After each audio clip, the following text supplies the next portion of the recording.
오늘은 스톱모션 촬영하는 방법 가르쳐 드리도록 하겠습니다.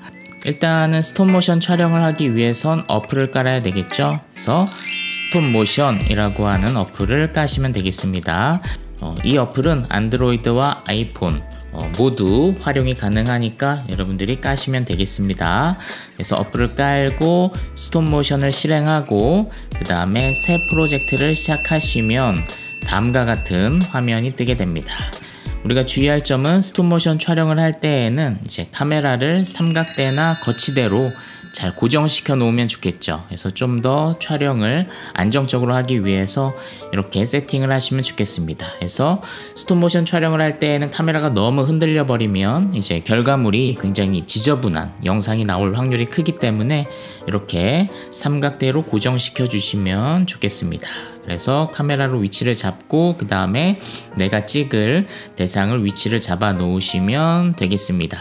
그리고 본격적으로 촬영을 해야 하는데 그 전에 기본적인 매뉴얼을 좀 설명을 드리도록 하겠습니다.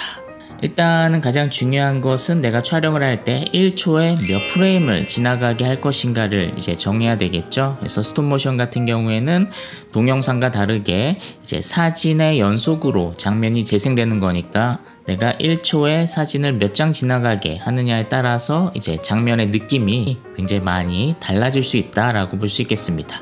그것을 정하는 곳은 왼쪽에 톱니바퀴 모양을 누르시면 됩니다. 그래서 그것을 누르면 타이머 하나가 뜨죠. 이것이 바로 내가 1초에 몇 장의 사진을 지나가게 할지를 이제 정하는 그런 타이머라고 보시면 되겠습니다. 그래서 힌트를 하나 드리면 이제 동영상 같은 경우에는 1초에 24프레임이나 30프레임이 지나갑니다. 하지만 스톱모션 같은 경우에는 약간 끊기면서 움직이는 게 요 장르의 매력이기도 하기 때문에 그렇게 숫자를 높일 필요는 없고요. 보통 처음 촬영을 하시는 분들에게는 한 7, 8프레임 정도를 추천을 드립니다. 그래서 이 프레임 수가 많아질수록 사실은 촬영의 횟수가 더 많아지겠죠. 그래서 한참을 찍었는데 막 몇 초짜리 결과물이 나올 수 있고 그러면 이제 처음 체험하는 사람 입장에선 또 힘들 수 있기 때문에 한 7, 8프레임 정도로 세팅을 하고 완료를 누르시면 되겠습니다. 그리고 나서 이제 촬영을 하면 되겠죠.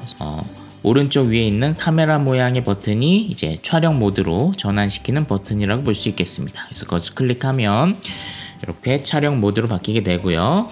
네, 촬영하는 방법은 가르쳐 주지 않아도 쉽게 알 수 있죠. 오른쪽에 빨간 버튼을 누르시면 이제 촬영이 된다고 볼 수가 있겠습니다. 일단 촬영하기에 앞서서 이 녹화 버튼 위에 보시면 또 하나의 어떤 시계 모양 타이머가 보입니다. 이게 뭐냐면 이것은 자동 촬영을 할 수 있는 기능이에요. 그래서 내가 3초마다 혹은 5초마다 혹은 10초마다 내가 자동 촬영을 하겠다라고 했을 때는 이 타이머 기능을 활용하면 좋겠죠. 이것은 편리할 수도 있지만 반대로 굉장히 불편할 수도 있습니다. 왜냐하면 내가 아직 촬영할 준비가 안 되었는데 자동으로 촬영을 하게 되면 또 원하지 않은 장면이 촬영될 수도 있고 막 손가락이 나올 수도 있고 그래서 우리는 타이머를 꺼짐으로 해놓고 이제 촬영을 하도록 하겠습니다. 하지만 혹시나 나중에 타이머를 쓰고 싶다라는 생각이 들면 위에 발을 이렇게 초 위에 얹으시면 되겠습니다. 그러면 5초마다 혹은 10초마다 이렇게 자동 촬영할 수 있는 그런 기능으로 세팅이 됩니다. 이렇게 촬영 준비가 끝나면 빨간 버튼을 눌러서 이제 촬영을 시작하시면 됩니다. 그래서 스톱모션은 동영상에 비해서 이 작업 과정이 굉장히 더디게 진행되기 때문에 차분한 마음으로 한 컷씩 촬영을 해나가시면 되겠습니다. 요즘에 가장 핫한 넷플릭스 드라마 오징어 게임의 어떤 달고나 미션을 소재로 간단한 스톱모션을 보여드리도록 하겠습니다.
네, 그러면 완성된 결과물 한번 보실까요?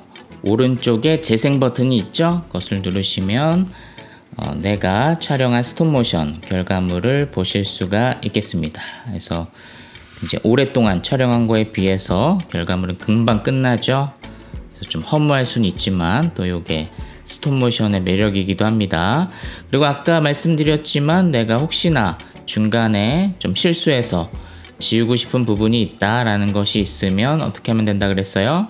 네, 지우고 싶은 사진을 이 파란색 테두리에 두시고 그리고 그것을 손가락으로 터치를 해줍니다. 오른쪽 맨 끝에 삭제 버튼이 있죠. 그래서 그것을 눌러서 내가 실수한 이미지를 지우는 것도 가능하다라는 것을 말씀을 드렸습니다. 이제 이 프로젝트를 이제 동영상으로 내보내기 하는 일만 남았죠. 그래서 그것을 내보내기 해야 다른 어플에서 이어서 편집을 할 수 있기도 하고 아니면 유튜브나 카톡에 공유하는 게 가능해지겠죠. 그래서 출력하는 법을 가르쳐 드리면 여기에서 한 단계 전 단계로 가야 됩니다. 그래서 왼쪽 위에 전 단계로 가는 꺽쇠 아이콘을 클릭하시고요. 그러면 그동안 내가 작업했던 다양한 프로젝트들을 볼 수가 있고요. 그 중에서 이제 방금 작업한 프로젝트를 선택하시고 손가락으로 한 1초간 꾹 누르시면 상단에 새로운 버튼들이 보이죠. 그래서 재생 버튼, 공유 버튼, 삭제 버튼, 다양한 버튼들이 보입니다. 그래서 우리는 내보내기를 할 거니까 두 번째 공유 버튼을 눌러야 되겠죠. 그래서 그것을 클릭하면 여러 가지 옵션이 뜨는데 우리는 동영상 내보내기를 선택하시면 되겠습니다. 그래서 동영상 내보내기를 선택하시면 아마 안드로이드 같은 경우에는 파일 이름을 새로 적고 저장을 누르시면 되고 아이폰 같은 경우에는 바로 비디오 저장을 누르시면 되겠습니다. 그래서 이 비디오 저장을 누르시면 금방 렌더링이 끝나고 이제 내 스마트폰의 사진 보관함 혹은 갤러리함에 완성된 영상이 이제 저장돼 있을 거예요. 그러면 그걸 가지고 바로 유튜브에 올리셔도 되고 아니면 키네마스터와 같은 동영상 어플을 활용해서 음악이나 자막과 같은 작업들을 이어서 해나갈 수 있겠습니다. 네, 간단하게 스톱모션 촬영 기법을 가르쳐 드렸습니다.